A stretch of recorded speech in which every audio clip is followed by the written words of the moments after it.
네, 안녕하십니까. 부동산 서베이 이영래입니다. 네. 지난 연말부터 해서 이제 급매물들이 다 이제 회수가 되고, 거래량도 이제 전년 말 대비해서 한 30% 정도 늘어나는 모습을 보여주고 있습니다.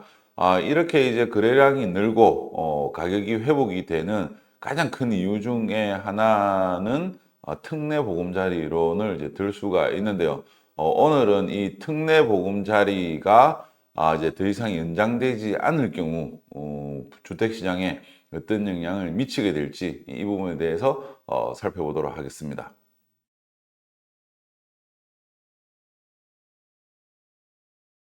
부산, 경남, 울산의 매매 거래량을 살펴보면요.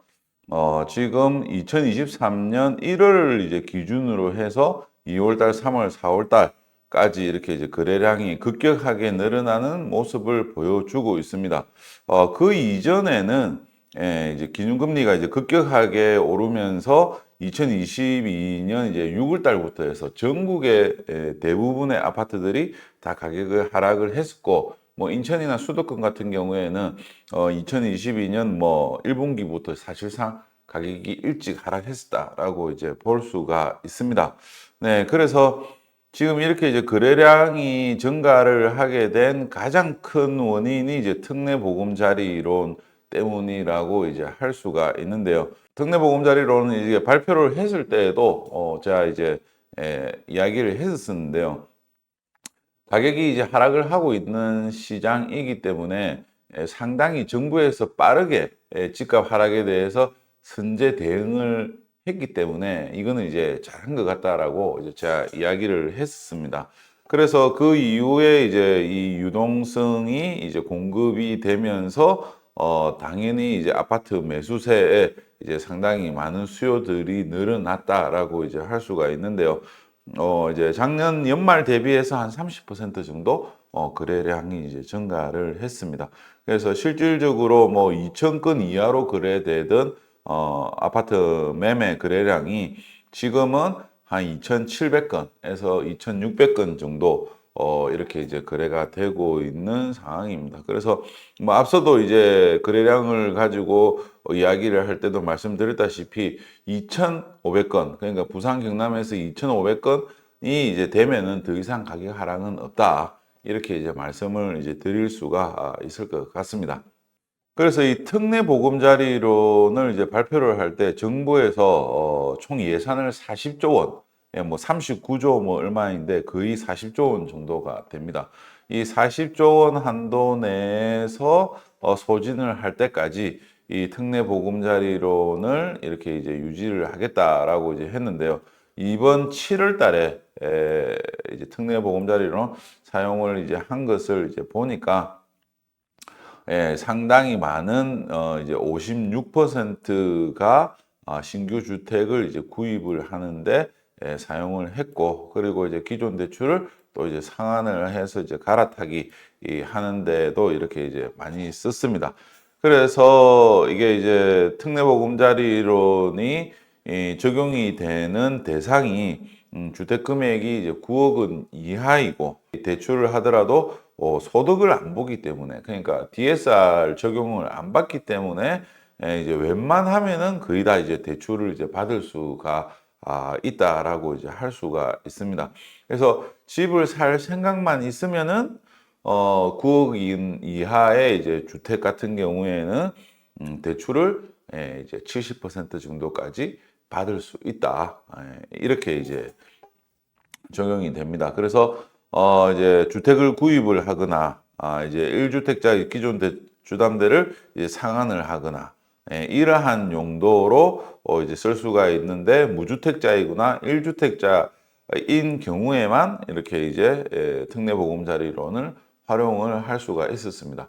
그런데 이제 지금 7월 달까지 해가지고 특례보금자리론이 31조 원이 이제 넘게 소진이 됐습니다. 그러니까 지금 9월 달이니까 아마 이제 예상으로는 9월 말이 되면은 특례보금자리론이 거의 다 이제 소진되고, 이제 더 추가적으로 연장을 해야 되느냐 말아야 되느냐, 이제 이 부분에 대한 방향이 나올 것 같습니다.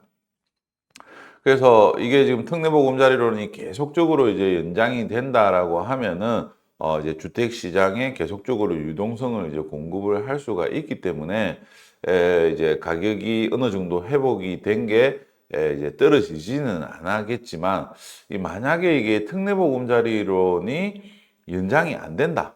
아니면은 이제 DSR 규정을 없애겠다.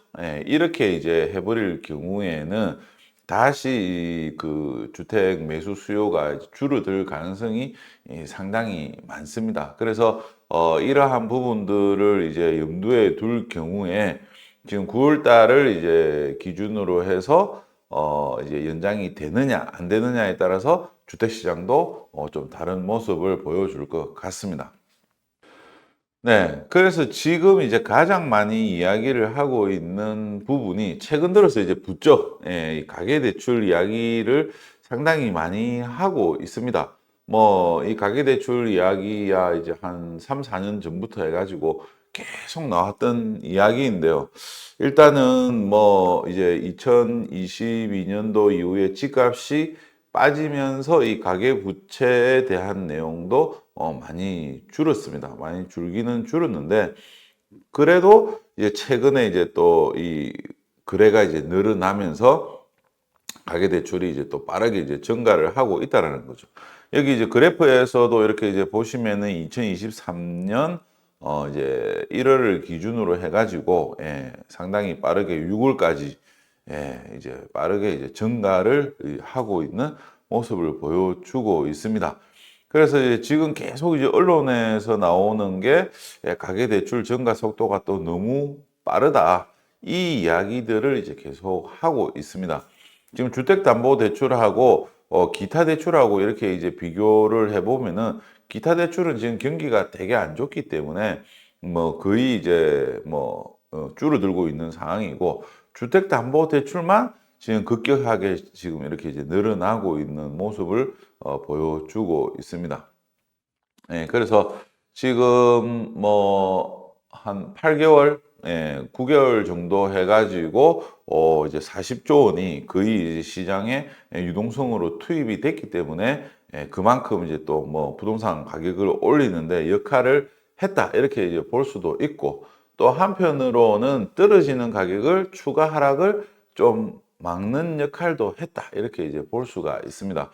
그런데 이제 서울이나 수도권 같은 경우에는 거의 이제 2022년 1분기 대비해 가지고 떨어졌었던 가격이 거의 한 70% 정도까지 다 회복을 했습니다. 특히 이제 뭐 강남이나 마용성 이러한 이제 인기 있는 지역, 가격이 높은 지역들 같은 경우에 좀 빠르게 이제 회복이 되고 있는 모습이고 서울의 이제 뭐 강북 같은 경우에는 조금 이제 더디게 나타나고 있는 상황입니다. 여기는 뭐 이제 부산이나 지방하고 뭐 좀 이제 속도가 비슷하다라고 이제 할 수가 있는데요. 이게 문제는 지금 이 계속 이제 이 대부분의 언론들이 가계 대출에 대해서 계속 이야기를 하는 게 좀 심상치가 않다라는 겁니다. 이게 결국은 뭐 좀 이제 보통 보면은 이렇게 언론에서 먼저 이렇게 이제 여론을 형성을 하면은 그 뒤에 이제 정부에서 정책을 나오는 경우들이 이제 좀 대부분이라고 할 수가 있습니다. 그래서 정부 입장에서도 상당히 이제 민감해 할 수밖에 없겠죠. 지금 이 위축되는 이 경기를 회복을 시키기 위해서는 어쨌든 주택 시장이 좀 움직여 줘야 되는 상황인데 가계 부채는 이제 빠르게 이제 늘어나고 있는 상황이고 이거를 자시하자니 너무 이렇게 이제 또 가계 부채가 늘어나면은 다른 소비가 줄어들기 때문에 정부에서도 계속 무시할 수만은 없는 상황이라고 할 수가 있습니다. 그런데 내년에 또 총선도 있지 않습니까? 그죠? 그래갖고 이거를 여기서 중단을 하고 내년 이제 총선까지 주택시장이 침체되는 것을 바라보기에는 이제 좀 부담이 크다라고 이제 할 수가 있을 것 같습니다. 그래서 이번에 이제 그 특례 보금자리로 연장하는 것을 이렇게 이제 조금 줄이고 이달 말에 이제 다시 그 종합부동산 대책을 이제 내놓는다라고 하니까 아마 유동성을 좀 줄이면서 다른 취득세 완화나 이제 이런 쪽으로 이제 길을 좀 더 열어두면서 거래를 이제 유지시키려고 하는 방안이 나올 수도 있습니다. 네, 그래서 이 부분이 이제 저는 이 가계 대출에 대한 이 분위기를 너무 이렇게 잡고 있는 게 좀 우려돼서 특례보금자리론의 이자가 높아지거나 아니면은 DSR이 없어질 경우에는 바로 이제 유동성 축소로 나타나기 때문에 그동안에 늘어났었던 거래가 다시 위축이 될 가능성도 높습니다. 예. 지금 상황을 보면은 거래가 좀 늘어나면서 호가도 또 올랐지 않습니까? 그죠? 그래서 매수자들이 지금 다시 관망세를 보이고 있는 상황입니다. 이런 상황에서 이게 유동성이 축소가 된다. 이렇게 되면은 다시 또 이제 가격이 또 조금 조정을 받거나 아니면은 이렇게 계속 횡보를 할 가능성이 상당히 높다라고 이제 할 수가 있습니다. 그래서 이게 늘어났었던 유동성이 이제 축소가 된다라고 하면 어떤 상황이 나타날 수가 있느냐? 과거에도 이러한 모습이 그대로 나타났습니다. 일단은 이제 금융위기 이후에 이제 정부에서 이명박 정부에서 대출 규제를 완화를 했는데 이제 가격이 어느 정도 이제 회복이 되면서 이제 좀 정부에서 마음을 놓고 대출 규제를 다시 이렇게 이제 좀 강화를 이제 했습니다. 예, 수도권에 대해서. 그래서 이 서울의 이제 집값이 그 이후부터 이렇게 이제 하락을 하는 모습을 보여줬기 때문에 지금도 이때 상황과 거의 유사하다라고 이제 할 수가 있습니다. 제가 계속 이제 이야기를 하지만 이때도 서울의 이제 집값이 너무 많이 올라가지고 이제 가격에 대한 부담이 컸습니다. 예.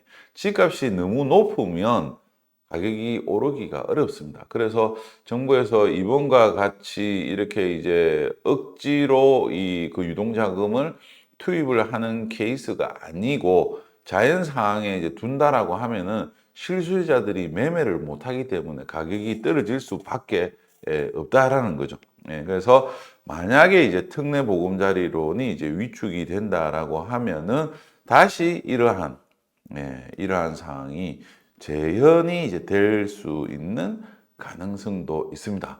왜냐라고 하면은 일단은 이 매매 가격 대비해서 전세 가격 차이가 여전히 많이 나고 있습니다. 요번에 집값이 조금 빠지면서 조금 줄어들기는 했는데 다시 이제 집값이 오르면서 다시 그 전세 비율이 이제 늘어나고 있거든요. 그래서 이 전세에 계시는 실수요자들이 매매로 갈아타기가 상당히 어려운 상황입니다. 아직까지도. 그렇기 때문에 가격에 대한 부담이 여전한 상황이라는 것을 이제 감안을 하면은 그 특례보금자리론이 뭐 제 생각에는 뭐 조금 이렇게 이제 조건을 조금 더 강화를 하더라도 DSR을 이제 적용을 안 하는 것은 이제 조금 이렇게 이제 연장을 해주는 게 바람직하지 않겠느냐 싶습니다.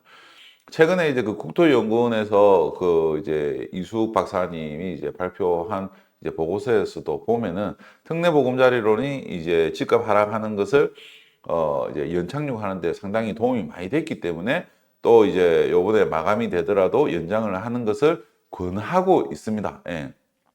그러니까 주택 시장으로만 본다라고 하면은 특례보금자리론이 연장이 되는 게 가격 하락을 연착륙시키는 데는 분명히 도움이 됩니다.